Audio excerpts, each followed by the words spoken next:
दादा कितने अच्छे हैं। मुझे बहुत गर्मी लग रही है, मुझे नहाना है। आप लोग पहले नहा धोआ कर फ्रेश हो जाइए, फिर साथ में नाश्ता करते हैं। ईशा बेटी, बच्चों को अपने कमरे में ले जा। तेरे कमरे में जो बाथरूम है ना, वहाँ ये लोग नहा लेंगे, बाकी लोग गेस्ट रूम इस्तेमाल कर लेंगे। जी मम्मी, ये लोग इतनी दूर से ट्रेन में सफर करके आए हैं, इन सबके शरीर से कितनी बदबू आ रही है। हमारे शरीर से बदबू नहीं आ रही है, मुझे तो गर्मी की वजह से पसीना आ रहा है। ईशा, बच्चों को अपने साथ ले जा। नहीं, ये मेरे बाथरूम में नहीं नहाएंगे, मेरा बाथरूम गंदा हो जाएगा। आप इन्हें ऊपर वाले कॉमन बाथरूम में भेज दीजिए ना। अरे ईशा बेटी, ऐसा नहीं कहते, ये तुम्हारे मामा मामी और भाई बहन ही तो हैं। जो भी हो, पर मेरी प्रिवेसी और सफाई मेरे लिए बहुत ज्यादा जरूरी है। इन सभी को ऊपर वाले कमरे में भेज दो, गलती से भी कोई मेरे कमरे के आसपास नहीं आना चाहिए। सभी गेस्ट रूम में चले जाते हैं और थोड़ी देर बाद नहाकर तैयार होकर डाइनिंग टेबल पर आ जाते हैं। ये लो, सैंडविच खाओ। बुआ दादी, हमें सैंडविच नहीं खाना। क्या हमें चाय और टोस्ट मिल सकता है?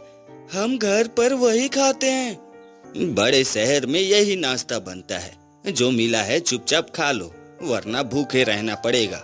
मालती, तुमने अपने बच्चों को कुछ भी नहीं सिखाया है ना। अपने बच्चों को समझाओ कि दूसरों के घर में अपनी मर्जी नहीं चलाते। बच्चों, जो मिला है वही खा लो, जिद मत करो। ऐसे ही दोपहर होती है, सभी टीवी देख रहे होते हैं। चिंकी और वीर खेलते खेलते सोफे पर कूदने लगते हैं। स्टॉप इट, तुम दोनों जंगली हो क्या? मेरा कीमती सोफा गंदा कर रहे हो। हम तो बस खेल रहे थे। चुपचाप बैठो, नहीं तो अपने कमरे में जाओ। सही कह रही है ईशा। बच्चों, तुम लोग अपने रूम में जाओ और वहीं बैठो, यहाँ हॉल में गंद मत फैलाओ। मम्मी, मैंने कहा था ना कि बच्चों को बुलाना आफत है। मालती अपने बच्चों को लेकर कमरे में चली जाती है। अरुण, हमें यहाँ हर बच्चों को बात बात पर डांटा जा रहा है। मुझे ये अच्छा नहीं लग रहा। क्या हम यहाँ अपमान सहने आए हैं? मुझे सब दिख रहा है मालती, ये लोग हमें बोझ समझ रहे हैं। बस 1-2 दिन की बात है, फिर हम यहाँ से निकल जाएंगे। ऐसे ही कुछ दिन बीते। एक शाम सभी टीवी देख रहे थे। दीदी, बहुत प्यास लगी है। हाँ, मुझे भी प्यास लगी है। चल खुद किचन से पानी पी लेते हैं। चिंकी और वीर किचन में आते हैं और फ्रीज खोलते हैं। चिंकी दीदी, फ्रिज के ऊपर शरबत की बोतल और कांच के गिलास रखे, चलो शरबत पीते हैं। वीर फ्रीज से कांच का गिलास निकालता है और गिलास जमीन पर गिरकर चकनाचूर हो जाता है। आवाज सुनकर सभी किचन में आते हैं। ओह माय गॉड, मेरा इतना महंगा और सुंदर गिलास का सेट, तुम बच्चों ने इसे तोड़ दिया। इतना कहकर ईशा, वीर और चिंकी दोनों को एक जोरदार थप्पड़ मार देती है। ईशा, तुम्हारी हिम्मत कैसे हुई मेरे बच्चों को थप्पड़ मारने की? इन्होंने हमारे महंगे गिलास तोड़ दिए हैं। और इनकी हिम्मत कैसे बिना हमसे पूछे हमारे किचन में आकर हमारी ही चीजों को हाथ लगाने की? वो बच्चे हैं, गलती से गिर गया होगा, पर तुम इतने छोटे बच्चे पर हाथ कैसे उठा सकती हो? मालती, तुम्हारे बच्चे मेहमानों के घर में ऐसे ही तोड़फोड़ करते हैं क्या? ईशा ने सही किया, इससे इन्हें तमीज आएगी। बस बहुत हो गया बुआ, हम यहाँ थप्पड़ खाने नहीं आए थे।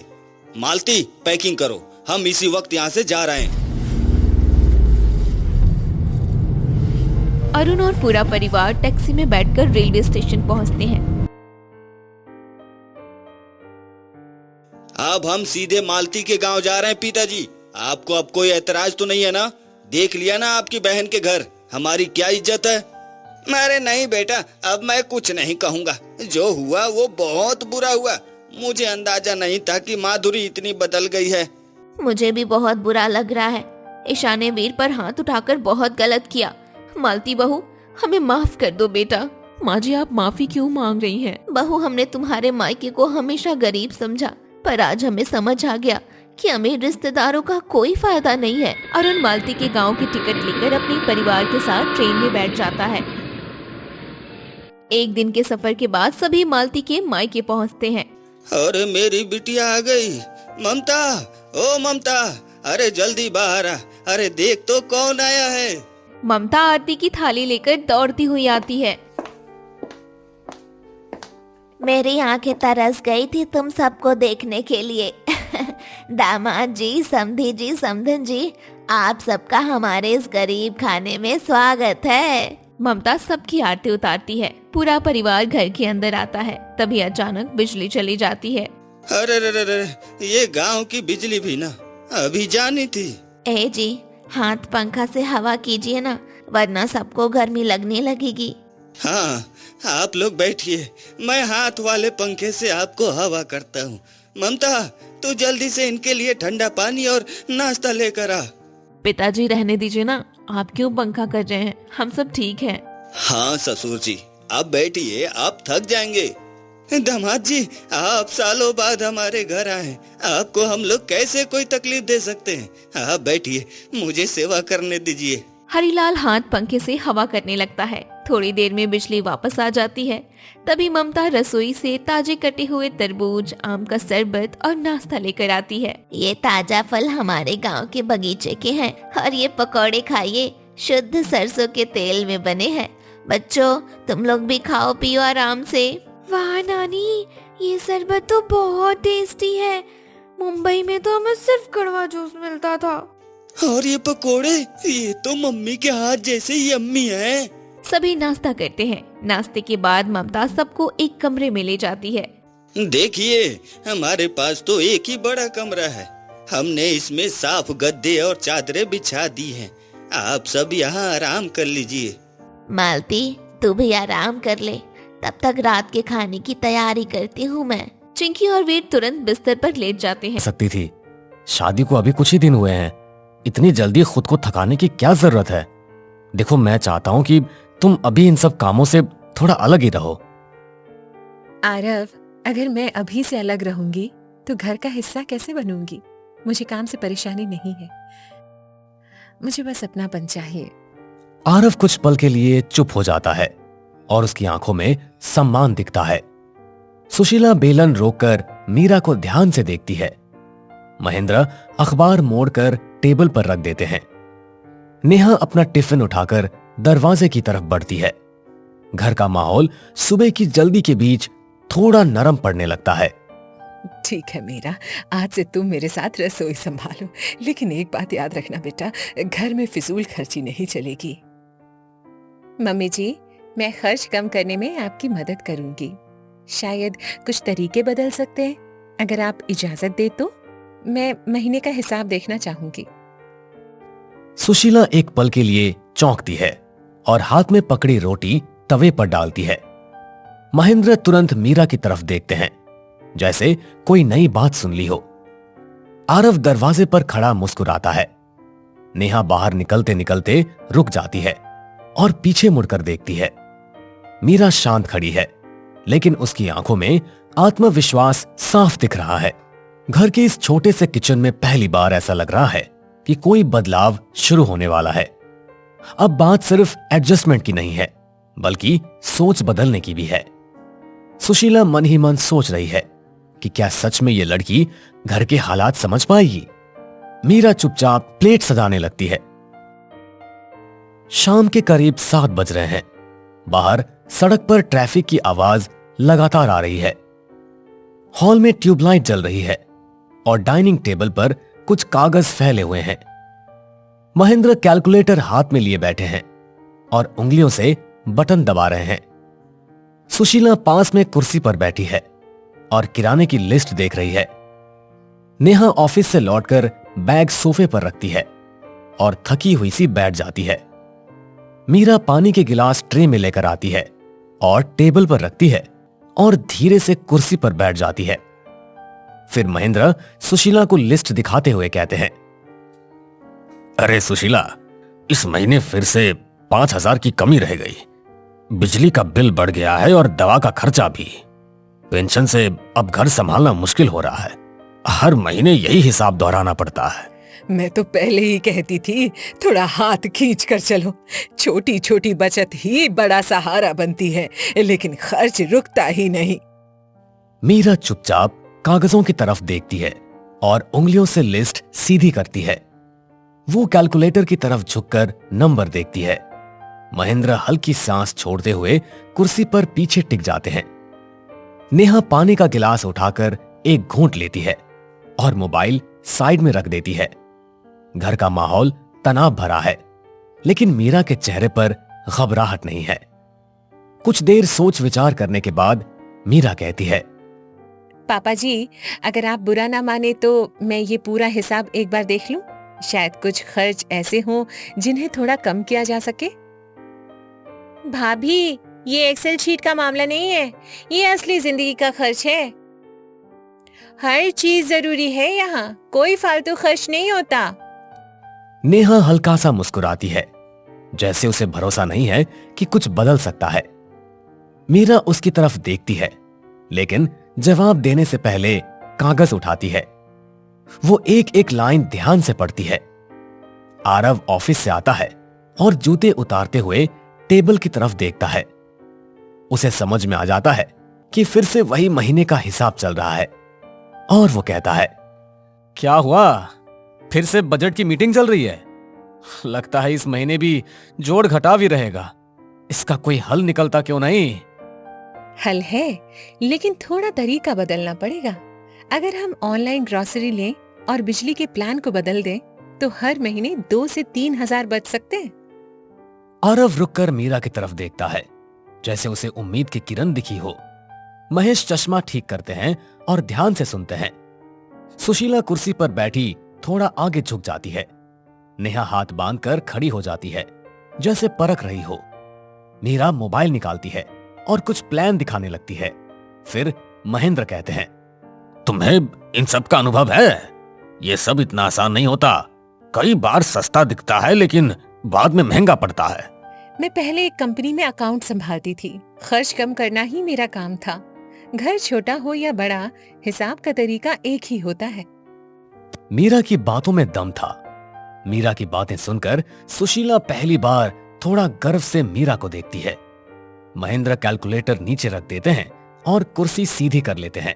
आरव पास आकर मीरा के पीछे खड़ा हो जाता है। नेहा मोबाइल लेकर मीरा के बताए ऐप को चेक करने लगती है। कमरे का तनाव धीरे धीरे कम होने लगता है। मीरा एक एक पॉइंट समझाती है। कहां से सब्सक्रिप्शन बंद हो सकता है, कौन सा प्लान सस्ता पड़ेगा और कैसे महीने की शुरुआत में ही बचत अलग रखी जा सकती है। उसकी आवाज शांत है लेकिन भरोसे से भरी है। अगर सच में इतना बच सकता है तो हमें कोशिश करनी चाहिए। घर चलाना सबकी जिम्मेदारी है, अब तुम भी इसका हिस्सा हो।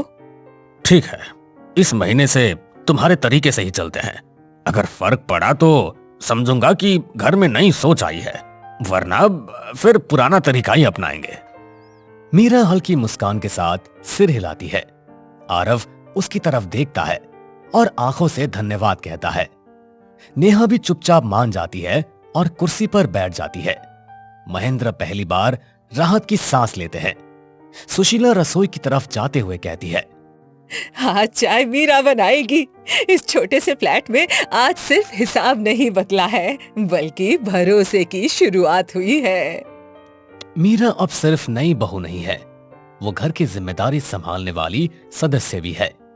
शायद यही पहला कदम है उस बदलाव की ओर जो आने वाले दिनों में इस घर की तस्वीर बदल देगा। रविवार की सुबह है। आसमान बिल्कुल साफ है और हल्की धूप छत पर फैली हुई है। कुछ महीने पहले जो गमले खाली और सूखे पड़े थे, आज उनमें हरी हरी मेथी, धनिया और टमाटर के पौधे लहलहा रहे हैं। मीरा झुककर एक टोकरी में ताजी मेथी काट रही है और सावधानी से पत्तियां जमा कर रही है। महेंद्र उसके पास खड़े हैं और एक छोटे कैंची से सूखे पत्ते काट रहे हैं। आरव मोबाइल से तस्वीर खींच रहा है। सीढ़ियों से सुशीला और नेहा ऊपर आ रही है। उनके हाथ में खाली टोकरी है। सुशीला कहती है, मीरा, ये देखो, इतनी घनी मेथी तो बाजार में भी नहीं मिलती। सच कहूँ तो मुझे यकीन नहीं था कि ये सब इतना अच्छा उग जाएगा। मम्मी जी, बस रोज थोड़ा समय दिया है। सुबह पानी, शाम को मिट्टी पलटना। पौधे भी घर के लोगों जैसे होते हैं, ध्यान दो तो बढ़ते हैं। सुशीला एक पत्ता तोड़कर हाथ में मसलती है और खुशबू सूंघती है। उनके चेहरे पर संतोष साफ दिखता है। महेंद्र टोकरी उठाकर वजन महसूस करते हैं और हल्की हंसी हंसते हैं। नेहा झुककर टमाटर को हाथ से घुमाकर देखती है कि कितना पका है। आरव छत की रेलिंग से नीचे सड़क की तरफ देखता है और फिर मुस्कुराता है। पिछले 3 महीने से हरी सब्जी पर 1 रुपया भी खर्च नहीं हुआ। बिजली तो जब हमारे पास घर है ही नहीं तो कमरा कहां से आएगा? चुपचाप अपनी आंखें बंद करो और सोने की कोशिश करो। मोहन ये कहकर सो जाता है। तभी अचानक उसकी जेठानी की आंख खुलती है और वो कहती है, अरे देवरानी जी, आप सो भी जाइए। क्या रात भर तारे गिनने का इरादा है क्या? भाभी, मुझे नींद नहीं आ रही है तो मैं क्या करूं? लगता है तारे गिन गिन करके ही रात गुजारनी पड़ेगी। ठीक है, जैसी आपकी इच्छा, मैं तो चली सोने। सब सो जाते हैं और वर्षा रात भर जागती रहती है और आसमान के तारों को देखती रहती है। अगली सुबह जब वो उठती है तो उसकी आंखें सूजी हुई होती हैं। अरे ये क्या बहू, एक रात की दुल्हन और ये हाल है तुम्हारा? तुम्हारी आंखें इतनी सूजी हुई क्यों हैं? माँ जी, लगता है छोटी बहू ने मेरी बात को कुछ ज्यादा ही दिल पर ले लिया। मैंने कल इससे कहा था कि रात भर तारे गिनिए, लगता है इन्होंने वही काम किया है।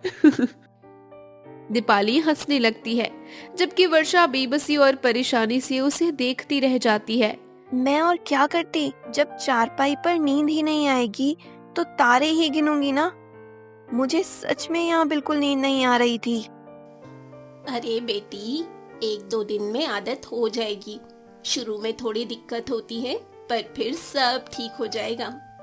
नहीं माँ जी, मुझे इसकी आदत कभी नहीं होगी। मैं गरीब जरूर थी, पर इतनी भी नहीं कि कभी घर छोड़कर खेतों में सोना पड़े। मैंने कभी ऐसा जीवन नहीं जिया। मैं यहाँ नहीं रह सकती। वर्षा गुस्से में अपनी बात कह ही रही थी कि तभी वहां मोहन आ गया। तुम ये क्या कह रही हो वर्षा? माना कि मैंने झूठ बोला, पर अब तुम घर छोड़कर जाने की बात कर रही हो? हाँ, क्योंकि मैं यहाँ नहीं रह पाऊंगी। या तो मुझे किसी पक्के घर में रखो, वरना मुझे वापस जाने दो। एक बार कोशिश तो करो, हो सकता है तुम्हारा दिल लग जाए। देखो वर्षा, अगर हम मिलकर मेहनत करेंगे तो मैं वादा करता हूँ कि तुम्हारे लिए एक पक्का घर बनवा दूंगा। मोहन की बात सुनकर वर्षा कुछ सोचती है और कहती है, ठीक है, मैं कोशिश करूंगी, लेकिन तुम्हें अपना वादा निभाना होगा, क्योंकि मैं इस तरह पूरी जिंदगी गुजार नहीं सकती। उस रात वर्षा फिर से सोने की कोशिश करती है, लेकिन उसे नींद ही नहीं आती। फिर इसी तरह कई रातें बीत जाती हैं।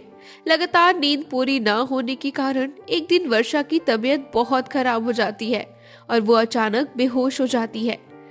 अरे भाभी, भाभी आप तो बेहोश होकर गिर गई। भैया कहाँ हैं आप? जल्दी आइए।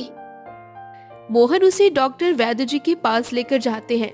जब वो वर्षा की जांच करते हैं, उसके बाद वो कहते हैं, मोहन, तुम्हारी पत्नी की हालत इसलिए खराब हुई है क्योंकि उसकी नींद पूरी नहीं हो रही है। जब इंसान सो नहीं पाता तो उसका शरीर साथ छोड़ने लगता है। तुम कोशिश करो कि यह अपनी नींद पूरी करे, वरना यह बीमारी कोई और रंग भी ले सकती है। मोहन वैद्य जी की बात सुनकर घर आता है। तभी उसकी माँ पूछती है, बेटा, बहू को क्या हो गया? क्या वो बहुत कमजोर है? कुछ खाती पीती नहीं है, इसीलिए बेहोश हो गई है क्या? नहीं माँ, असल में वैद्य जी ने कहा है कि इसकी नींद पूरी नहीं हो रही है। रातों को न सो पाने की वजह से इसकी तबीयत इतनी खराब हुई है। मोहन अपनी माँ और भाभी को सारी बात बताता है। तब दीपाली कहती है, अब ऐसा भी क्या है कि नींद ही पूरी नहीं हो रही? ये तो सरासर नखरेबाजी है। मुझे देखो, जब मैं शादी होकर यहाँ आई थी ना, तब मुझे भी कुछ नहीं पता था। मैं भी तो यही रहती हूँ।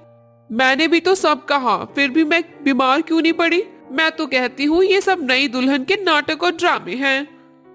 अभी जेठानी की बात सुनकर वर्षा हैरान रह जाती है और कहती है, भाभी, आपको ये ड्रामा लग रहा है? मैं कोई नाटक नहीं कर रही हूँ। मैं तो पूरी कोशिश कर रही हूँ कि मैं आप लोगों के इस माहौल में ढल जाऊं। शाबाश बेटी, तुम चिंता मत करो।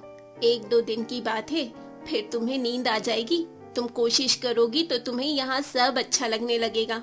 सब लोग वर्षा का बहुत ख्याल रखते हैं। जब सब चले जाते हैं तब वर्षा चारपाई पर लेटी हुई सोचने लगती है। शायद सब ठीक कह रहे हैं।